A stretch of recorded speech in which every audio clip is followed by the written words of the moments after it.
What's up, guys? It's your host Spartanic Arts DxD back with another high school DxD related video. And today we have What If Issei Was Neglected and Became OP Part 6. Now I know before anybody yells at me in the comment section, I have been away for a good 12, 11 days, possibly 13 by the time this video comes out, and I apologize for that. But unfortunately I actually have been busy with multiple other things, track, school, maybe a genuine social life at this point, and just things like that in general. So I apologize for being away, but I really did have to focus on school and track in general because I had some problems right there and I had to deal with them. So when you're in the premiere, if you would hit the like button at any point in time, that'd be absolutely amazing. I'd appreciate 1,000 likes, even though that's a lot to ask for. If you guys want to know when I upload, such my upload schedule, click the little blue button right next to the subscribe button. It is the first link down in the description below to become a channel member. I really would appreciate that. Seriously, thank you. And shout out to all my balance breakers and limits breakers that have been staying the whole entire time that I have been gone. Surprise upload hopefully will come out today. I'm recording this today, Sunday, so hopefully it comes out today, Sunday. What If Issei Had Ultra Instinct? The movie is on hiatus because I have not been able to write anything down due to the fact that I actually have other things to do that I take up a little bit more importance. I'm just kidding. I actually think YouTube's a little bit more important than school in my personal opinion, but that's just me. I actually enjoy this more. So yeah, without further ado, let's go ahead and thank just kidding.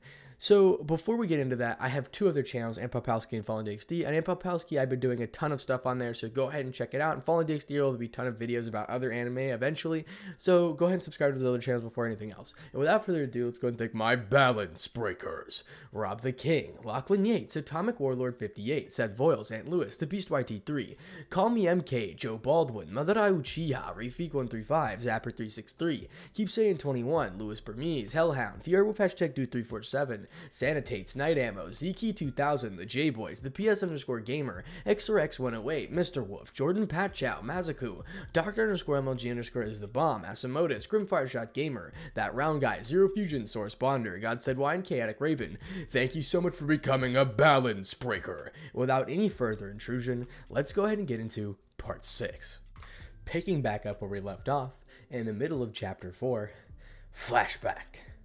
The training to Issei's mind was a roaring success. The time dilation field gave him an extra 6 months to train and pushed him to a whole new stratosphere of power and abilities. Not just physically and magically, but mentally as well. It was finally time for a big event, and he just completed the process for disabling the field. As soon as he dropped the field, as he took a whiff of fresh clean air of the mountainside, his partner interrupted him. "Oi, we've got company," Treg said. "So, you finally decided to crawl out of whatever hole you were hiding in," spoke a clingingly cold and monotone voice. It was distinctly effeminate. It had tones of someone with a well-educated and astrophysic upbringing. Of course, Issei was already aware of the intruder as soon as he dropped the barrier. His Kenbushoku Haki, as well as a heightened senses, ensured that almost nothing escaped his immediate vicinity. It was the reason he was so laid back about the whole affair. He already got an estimation of power from the intruder and deduced that while she was powerful, more than any of his teammates, he just put her in a few notches below Grafia. She wasn't someone he couldn't handle.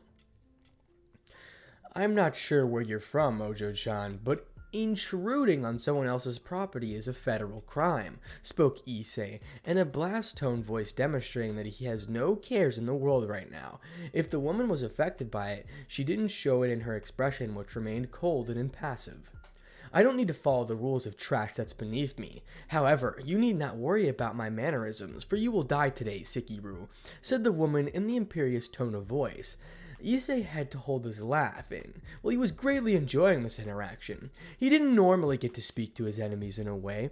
They were shouting, "Boncho." This in about Opie that, going through all those lessons and disciplining himself really paid off for him. He kind of felt like a badass protagonist right now. He decided to go along with the banter and make it a little more dramatic. "Ooh, Ojo-chan, that's not a very nice thing to say. "You may end up hurting my feelings," he said coolly, as he turned around to face this would-be attacker in a dramatized fashion. All thoughts of drama went out the window with the conducive force as he laid his eyes upon his attacker. Issei, in his life, would admit seeing to a multitude of beautiful women, from Ravel, Rainier, Rias, Akano, Sona, to more mature beauties like Kuroka, Graphia, Seraphol, and Venlena, but he could admit unshamedly that, as his eyes met his attacker, he laid eyes upon one of, if not the most beautiful creatures he has ever seen in his life. She was about 5 feet 9 inches, pretty tall for a woman, and had distinctively European features. Her glossy golden blonde hair was braided and tied into a neat bun. At the back of her hand was bangs falling onto the left side of her face, covering her eye, leaving only right on display. It was a beautiful forest green color that was accentuated by her milky white skin. She wore black lowly dressed and a frilly white choker around her neck, and outfits reminiscent to a maid attire. Shiny black thigh boots encased her long slender legs, leaving her creamy thighs on display. In her hand she carried a pink umbrella, which was that with the outfit. Along with her cold expression spoke an untouchable beauty. Even with all the training and self-discipline, Issei was reminisced by the otherworldly beauty. Her breasts were huge and were straining against her dress in an attempt to be free. It was absolutely the size as Akano's, if not a little bigger. She seemed out of reach, yet at the same time something in her eyes were reaching out to him. Luckily, all this happened in a span of a few seconds, and he didn't make an idiot out of himself by gawking. "It seems you already know who I am, miss. You have me at a disadvantage. My mother taught me to be polite, so let me introduce myself. My name is Issei Hyodo, the current Red Dragon Emperor." "Would you be so kind to offer your name?" asked Issei politely, with flawless manners that were literally beaten into him by his tutors. The woman raised an eyebrow, inwardly impressed at the display. All important, this man painted on him lecherous beasts with no care for anything on other than his desires. The information team seems to be slacking off. She also noticed that he did not introduce himself as a member of the Gremory family, something she found somewhat strange. "My name is Hildgrad," answered the woman, known as Hildridge. Impassively, Issei just sweat dropped at the enthusiastic answer. "Okay, it's nice to meet you, Hildridge. Could you perhaps give me a reason as to why you seem to be killing me today?" inquired Issei calmly, as the topic had no relation to him whatsoever. "My masters have sent me here on a mission to eliminate you for shame you have caused to our faction. For this offense, I will be your executioner," she said coldly towards him. Issei just looked at her for a few seconds before nodding his head. "From your energy signature, I can tell you're a devil. A pretty powerful one at that. I'm going to assume you're with the old Mao faction. Given your mannerisms and the tone of voice, those guys were always about maintaining an apparent image of perceived strength, even though they have none of it. So they sent you here to eliminate me, to correct the injustice done to them, so to speak, even though easily defeated your leader, Shalba Beelzebub. Long story short, this is a suicide mission if you've been deemed surplus to requirement and were sent here to die," explained Issei clinically, with a raised eyebrow at the woman who flinched almost imperceptibly, but enough for him to notice and have his assumptions proven to be true. He internally sighed to himself, as this was not a battle that he liked fighting. This woman was a victim to her own circumstances, and seemed to be going along with her mission knowing it would bring her death. He could respect that about her. Hildred suddenly felt a change in the air. A heavy pressure started to encompass her and became more stifling by the second. She focused on the source of it, and the Sekiru being surrounded by a blood-red aura with tinges of black in it. It was extremely oppressive. It was like calling out to her and submit to him. She would never say this out loud to anyone, but she found that power attractive. And seeing him releasing so much, coupled with his good looks, got her under the collar. She put it out of her mind, though, as she was on a mission to carry out, even if it meant death. She smiled bitterly at the last thought. This was going to be her final stand. As she found a worthy opponent, she released the restraints under her power and was surrounded by black aura as she drew sword from her umbrella. Issei was impressed by the power of this woman giving off. It made Rias and Akino combined look like a complete joke. He could tell from her posture as well as the definition of her muscles and mass structure that she trained herself well and didn't primarily rely on demonic power, even though she had reserves to make such an allowance. She was a true warrior, evidenced by her willingness to stand against him knowing that she would probably die. Even though he had a rating game to get to, he decided this was remarkable woman was worthy of his attention and decided he would give her a battle she would remember. As the two opponents stared at each other, the arena quiet.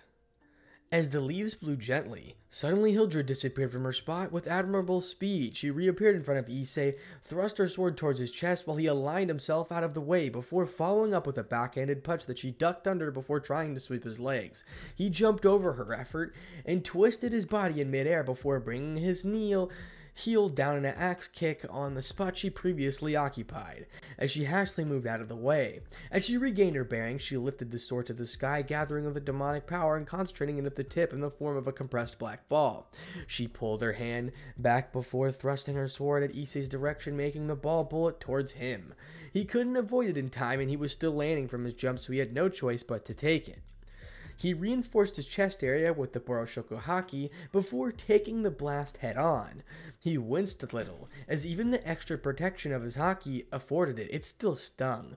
He imagined without his Haki, the blast would have punched a hole right through him. His shirt was left in tatters after receiving the attack. He decided to pay her back by cocking his fist back, which was slowly being surrounded by a fire before letting it fly. Heiken!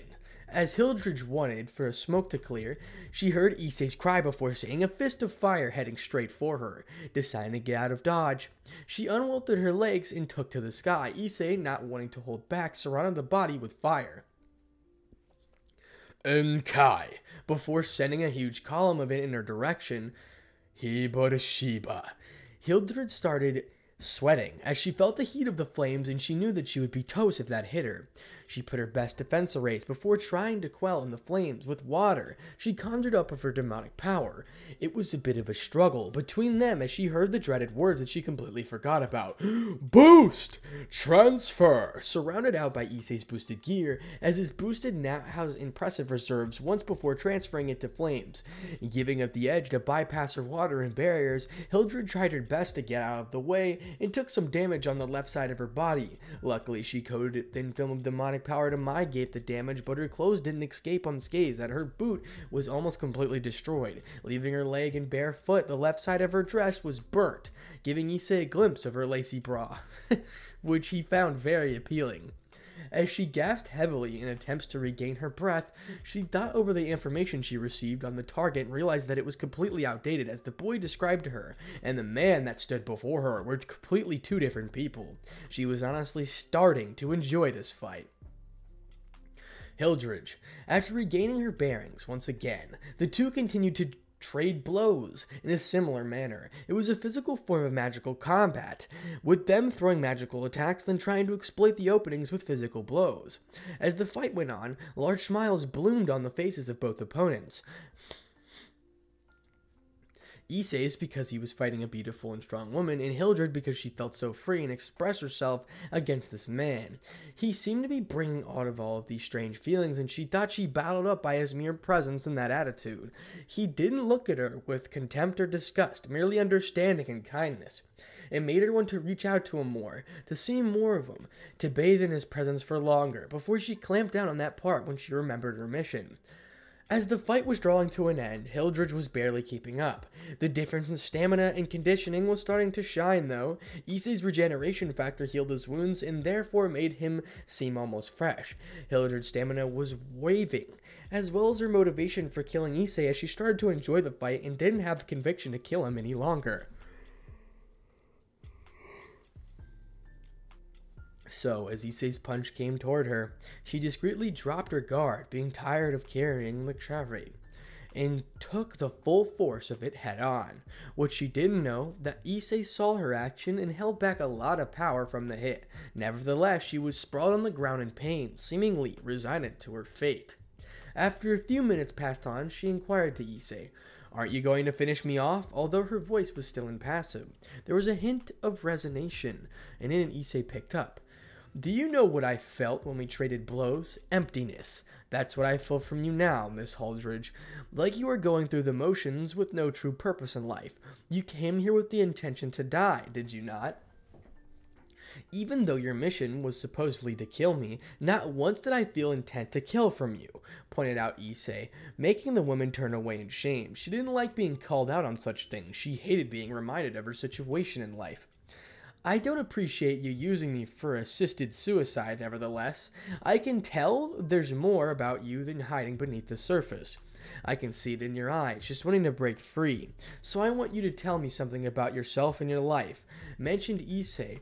Her look at him incredulously. She had no intentions of sharing her life with a stranger, even if he was kind-hearted. But as the minutes went by with him staring straight into her eyes, the silent pressure became unbearable, and to her, she blurted out of her thoughts. I was born in the underworld, to a family of extra demons in the service of Beelzebub line similar to the Lucifer family, to the Lucifer line. My mother and father were extremely zealous in their support for the supremacy of the devils and absolute power of the Mao as my older sister. I never cared much for those things as I focused more on getting stronger. My sister was always jealous of my talent, as were others in the faction. Seeing it as me trying to rise above my station, I was taught from a young age to obey my masters and carry out my duties with pride. But as the years went by, it all seemed so hollow and meaningless. What was the point of serving these masters who sit in their homes all day and complain about their lives while living in luxury? Is this all my life was meant to be? These were thoughts that made me an outcast in the faction and saw me being sent on a suicide mission. They didn't expect me to kill you, but even if I did, I would be killed the moment I return. So as you can see, I have nothing left to live for, so please kill me, pleaded Holdridge with misty eyes, barely managing to hold back her tears, as the thought of her hollow life. She wanted to at least die with dignity at the hands of this man. Issei's heart broke a little at seeing such a powerful and beautiful woman break down like this. He felt an odd string in his heart as he felt gazed at her. He wouldn't let the old Mao faction bastards snuff out such a dazzling light. Is that it? Are you going to resign yourself to death without accomplishing anything in life? I can see it in your eyes, the burning hunger to prove yourself. To make a mark on the world, the desire free. I know because I want the same things when I look in the mirror every morning. Issei spoke, as he had a desperate need to save this woman from herself. She just looked at him in surprise before his words carefully. I know it's hard to break away, to make your own path. It's scary to go against what you've been doing your whole life. But you have to. I can see the potential. You have been doing great things. Look at me. People called me the weakest dragon in history. 6 months ago, I was a weak human. Now I defeated a god. Don't ever let the circumstances of your birth dictate the kind of person you want to be. Have the strength to rise above it and carve out a destiny of your own choosing, spoke Issei, kindly with a smile on his face directed at Holdridge, who was enraptured as she listened to him. His words struck deep, chored within her, as she could tell they carried similar weight with him. They were similar in that regard, trying to break free from their circumstances. Don't be afraid. I can see you're a woman filled with love. You need to find a person who is worthy of it, who is worthy of your loyalty and devotion. Unlike the scum you currently serve, I'm sure you can find a new master to serve who is deserving of that and will make you soar in the sky and shine brightly like I know you deserve to be.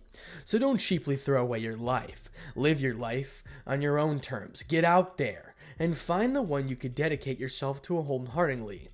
Finished Issei with a dazzling smile that took her breath away. She could feel a blush creep onto her cheeks and her heart rate elevate from his sweet and kind words. Everything he said resonated with her on deep subconscious level. He unknowingly bypassed all of her barriers and struck her right where it mattered most. As Issei turned around to look at his bag for a change of clothes to replace his damaged clothes, the eyes of the she-devil followed him with adoration. His obvious charm and charisma unknowingly ensnared her, another girl, in his grasp.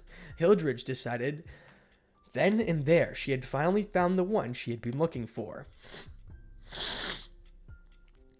The sheer determination and conviction in his voice Coupled with his power and his kindness made him the master of her dream. She decided that this will be the man she will dedicate her self-life to wholeheartedly. From now on, she can stand tall. She can feel metamorphic chains released from her grasp and allow her to go forward in a new destiny. From onwards, she would hold on to her beliefs. She needs to be strong to stand beside her new master, even if it doesn't realize it. She decided from this day forth, he will be the only man that she will grovel to. Her love, her loyalty, her undying devotion from this day 40 will belong to Issei Hyodo. What are you going to do now? Questioned Issei. Or, as Hildred called him in her mind, Issei-sama. She needed to play this right. She didn't want to scare him off too quickly. She would feel bad about it, but she needed to take advantage of his kindness. I have nowhere to go. You stole my purpose. I expect you take responsibility, she stated impassively, with barely noticeable blush. Issei's eyes boggled at this ridiculous statement. What? That's crazy. You were trying to kill me, lady. I didn't have a choice, protested Issei. So you are saying that I should go back to them and die because I have nowhere else to go? Pointed out Hildred with raised an eyebrow. Issei just managed his forehead in an attempt to alleviate the impending headache. While he did tell her life how she wanted, he didn't expect him to bite this in his ass like this. As it was already late for the raiding game, he couldn't take her home as she didn't really have the political sway to keep her from being imprisoned. Luckily, some of the older senpais from the boosted gear previously told him about hideouts that they were covered with security seals and barriers where they hoarded their treasure like true dragons.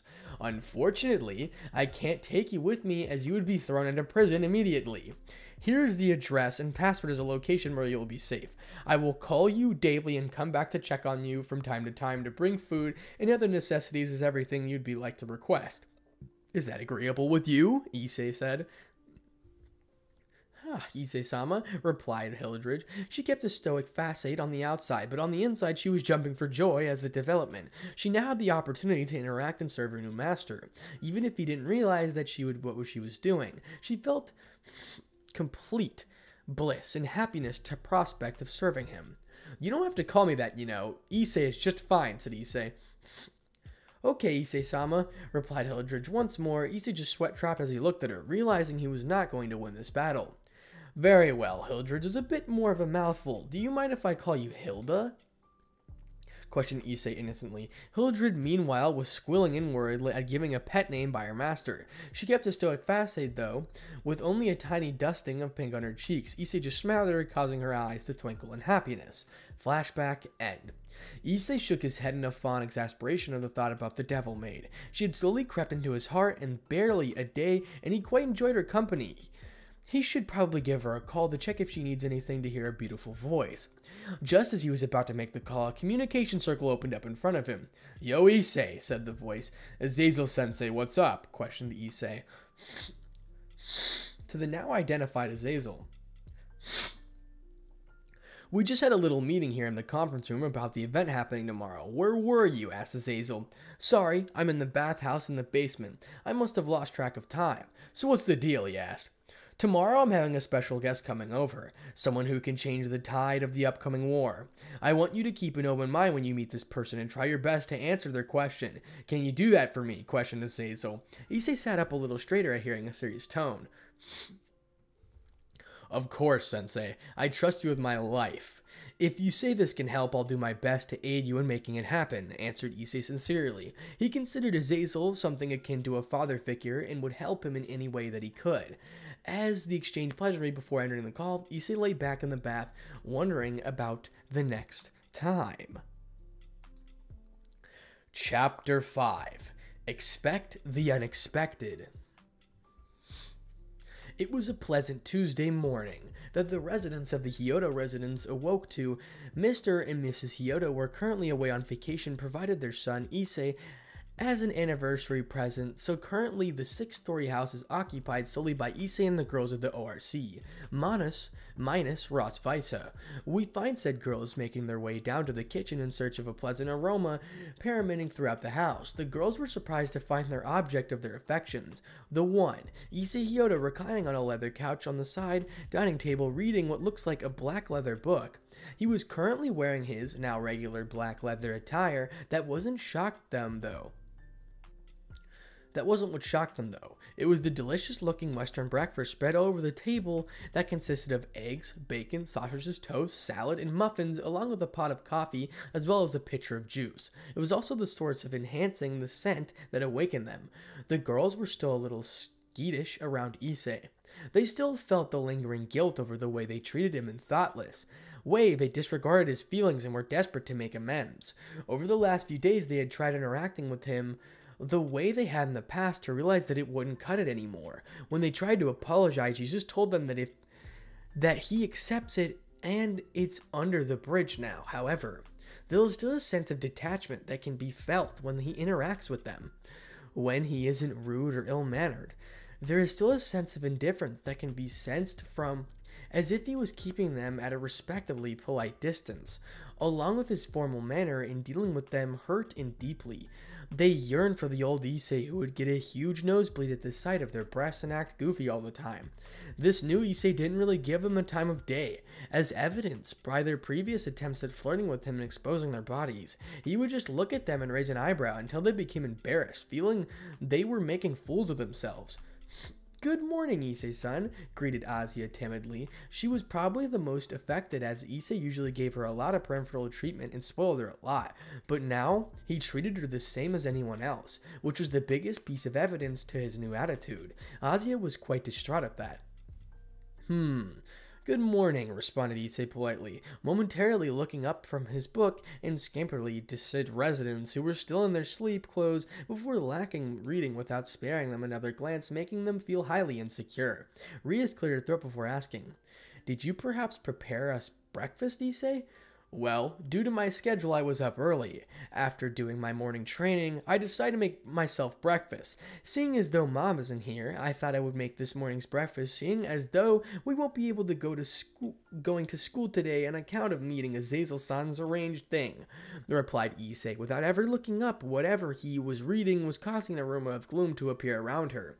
She looked up to the sounds of eating to see that Zenobia, Irina, and Konako was already tearing through the food at an alarming rate.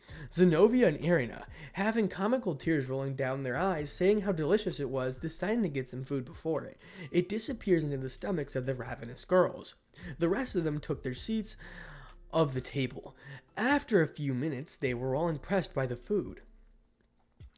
"Whew, I didn't know Issei could cook like that," stated Akano painfully. She was disappointed that she didn't get the usual blushing reaction out of him. "Between the months, I spent the mountains with Tanin along with my 2-month solution. Cooking was a skill I had a choice to pick up if I wanted to survive," replied Issei, once again seeming disinterested. "I must say this is very, very delicious, Issei-sama. I'm very impressed," stated Ravel. "Whew, I'm glad my standards are up to Oji-sama of the Phoenix. An undisputed queen of baking," teased Issei, with a sly smile on his face with a mischievous twinkle in his eyes, finally looking up from his book and displaying an emotion that was boredom or disinterest, causing Ravel's face to break out in an atomic blush. The other girls at the table, though, were irked at the display. They could clearly see that he favored Ravel over them if the flirtatious and playful way they interacted were anything to go by. Nothing else was said apart from the idle chatter made the girls over the table. Scene change. A few hours have passed since we find the group now situated in the living room, with Rias and Akano sitting at the table discussing something. Irina and Zenobia are playing video games while sitting on the floor, while Asia, Ravel, and Konako are sitting up on the large couch behind them eating sweets. Gasper and Kiba came over to currently sitting in a box in the corner of the room and speaking to Issei about the upcoming promotional exams respectively. They normally would be stressing about the upcoming exam, but decided to take it easy for today, seeing as though Azazel has something important to discuss. As midday came around, the sound of the doorbell rang out.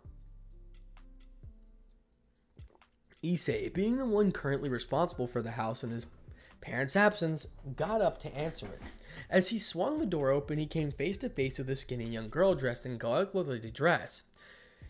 "It has been a while, Dreg," says the young girl, remaining expressionless. Issei, on the outside, remained extremely calm and just raised a single eyebrow at the guest, while inwardly he was freaking the fuck out. Azazel, you motherfucking bastard. What the fuck were you thinking? You could have at least told me. I'm definitely gonna kick you in the balls if I survive this, thought Issei hysterically. He didn't really have a problem with the Ouroboros dragon, but when the most powerful being in the world shows up on your doorstep and she also happens to be the leader of a terrorist hell-bent on destroying the world, you have the right to have a little mini freakout session. He regained his inward composure quick enough, though, and looked to the side and spotted a sheepish-looking Azazel rubbing the back of his head, while giving him a nervous smile. For some reason, I have an overwhelming urge to get into Balance Breaker, boost myself about 20 times, and then kick you in the balls as hard as I can. I wonder why that is, asked Issei with an unnervingly calm smile on his face that made the governor break out into a comical amount of sweat. Hey now, Issei, there's no need to get violent. I asked you to hear me out on this one, remember? Pleaded Azazel nervously. Issei just sighed exasperately, wondering if this was how she must have felt when dealing with this overgrown man-child and his antics. Well, come on in, Orphis. Is it just her, or is Volley Team dropping by as well? Questioned Issei sarcastically, not really expecting an answer, which is why his eyebrows started twitching irritably when the light was formed in the entrance and a small magic circle appeared. From the magic circle appeared a young blonde girl dressed in a typical witch's attire with a cape and a pointy hat, accompanied by a large dog as great fur. This girl is known as Lefei, from who Issei previously met at the Kyoto when fighting the hero faction when she appeared with the ancient weapon Gubagong. The ash-colored dog, though. Issei could remember this chilling feeling very well, seeing as though he was impaled by its claws and was on the verge of death not too long ago because of it. It was a lot smaller, but there was no mistaking the god-killing wolf, Fenrir. How are you doing, Issei Hyodo? Is it I, Lefei Pentadragon? I have been under your care at Kyoto. This over here is Fenrir-chan, was the polite, gentle introduction offered by Lefei, but more importantly, did the cute magician girl just want to call the most dangerous being in existence, one that could easily kill gods with Chan suffix? Issei just sweat dropped at that. The amount of weirdos around him is exponentially increasing. It also seemed the mighty Fenrir is quite attached to her, and isn't giving off any hostile killing vibes like before. While Issei was pondering at the glamorous woman, appeared another magic circle and hugged him, making Issei twitch a little, overwhelming soft sensations in her enormous breasts. Long time no see, Red Dragon Emperor. Do you still like Ope like always? Questioned the now identified Kuroka.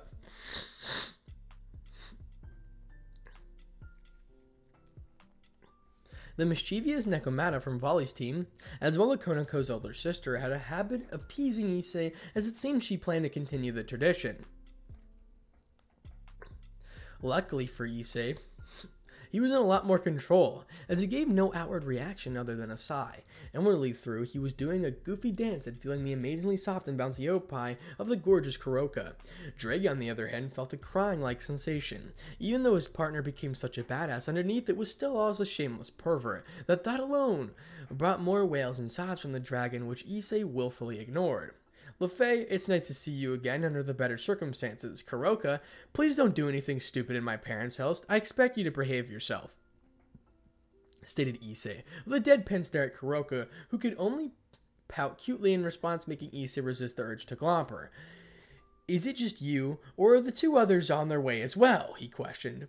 It's just I, replied Kuroka as she nodded at him. He couldn't really enjoy it as the most powerful being in the world was looking directly at him. We need to talk, she said. Issei looked at Azazel for confirmation.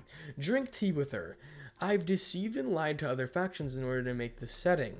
If this was fun and goes into a bad direction, my head will get cut off for real, persuaded Azazel. Issei, on the other hand, just sighed before inviting them all in. As well as they go into the living room, the other occupants predictably were extremely alarmed and immediately took up fighting positions. Azazel immediately got between them. Hey, I told you yesterday not to hold killing intent no matter who comes, so no attacking. She also won't attack you. Even if she did, we can't defeat her. Even if we're together. Rias gets enraged at Azazel's words. This is absurd, Azazel. That dragon is the boss of a terrorist group who has been attacking each of our factions. She is a bitter enemy who has also caused significant damage to the world of devils. So why did you bring such enemy to this place? This town, which is an important location for the Alliance, and especially this house, doesn't allow Orphis in this town mean that you deceived those who secured this town? This is breaking the Alliance, so why did you do something like this? Snapped Rias, with others nodding their heads in agreement. Issei could literally feel a headache approaching. He looked at Lefei Issei, who looked a little concerned at the happenings while Kuroka was highly amused. Okay, that's enough, said Issei authoritatively, along with sending out a small wave of Horoshido Haki, making the occupants of the room, minus Azazel who was impressed, and Orphis who continued to remain stoic, shiver in fear, the feeling of pure power and dominance that swept through the room. Of course, there was some who were highly aroused, Akeno and Kuroka. Nevertheless, Issei achieved his objective in quelling any arguments and asserting his control over the room. Azazel Sensei put his neck on the line here for some reason, or to bring her here. If you remember correctly, he was the one with the most vocal in terms of establishing peace between the factions. Bringing Orphis here, regardless of her current position, must serve some purpose. I, for one, fully trust him, as he has never led us wrong before. So you can both throw a tantrum about it and leave, or we can sit down and discuss this like civilized people, instructed Issei sternly while looking around the room. Seeing the occupants too embarrassed to meet his gaze, Kuroka smiled seductively at seeing him assert his power, while Lefay just looked up at him with his stray eyes at how cool he was. Azazel just looked extremely touched with the trust Issei placed in him and grateful for the direction he took the meeting. And that is where we're going to end off the video for now. Luckily, I was able to record a good 30 minutes today, but unfortunately, again, I am very tired, and I stopped recording. Okay, as you said, yeah, I am very tired as of right now. It's about 12:28 p.m. I have about 2 minutes until my alarm starts ringing and super duper annoying me. I have about 8 alarms throughout the day of which I have to eat to keep gaining your boy's muscle and keeping in shape and things like that. So yeah, you're gonna hear it in a couple seconds here, and hopefully I don't get copyrighted for it. Hold on, let me reach down for my phone. So I wanted to announce a couple of things when it comes to this thing. So basically, right, what I'm doing, okay, let's get this correct, okay. So I just want to announce a couple things and get this a little bit, let's clear the air here. So basically what's going on is that school and track at the same time is making me go crazy, and then recording at the same time is obviously making me want to myself, okay? So obviously that's a joke, keep in mind you, but I'm also going really hard on my other channel as well, and I built an audience over there as Dragon Ball related audience so that I could eventually send it over here so that I can do the Goku what ifs and things like that, and they actually have some type of audience retention. Oh my god, excuse me. So I'll have some type of audience retention. So I really am going to do Goku what ifs like probably like extremely soon, like maybe possibly even the next video. So just be prepared for that, okay? So I just wanted to thank everybody for this amazing support that's been going on during my channel. We're actually about to hit 31,000 subscribers, even though I wasn't here for the extra 100 subs that we did gain, or my bad, the extra 1,000 subs that we did gain. So I apologize for not being super present for that, but I really do thank everybody for being such like good sports about me not uploading and like telling me to like chill out, because after that 20-hour video I was clapped for a good 10 days, I'll tell you that. So I just wanted to announce all those couple things. A huge bunch of big projects are coming soon. I'm going to finish off Issei The God Killer is Born, or do another video, then combine a whole movie set. Everybody could have a good time and watch it with images and things like that. And before I finish anything else, I just want to thank everyone for the support once again, and without further ado, Spartanic Arts DxD out. Like the video.